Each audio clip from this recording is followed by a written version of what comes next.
Hello dear kids. Look. Where is the cat? Yes student. Look and read.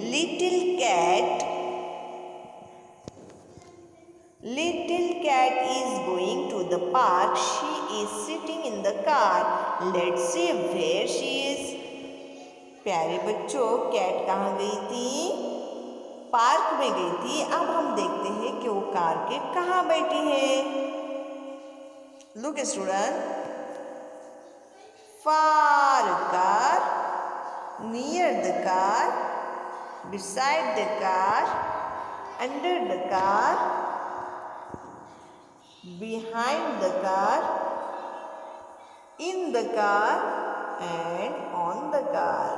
Now first is on the car, second is in the car and third is behind the car and fourth is under the car, 5 near the car, 6 beside the car and 7 for the car.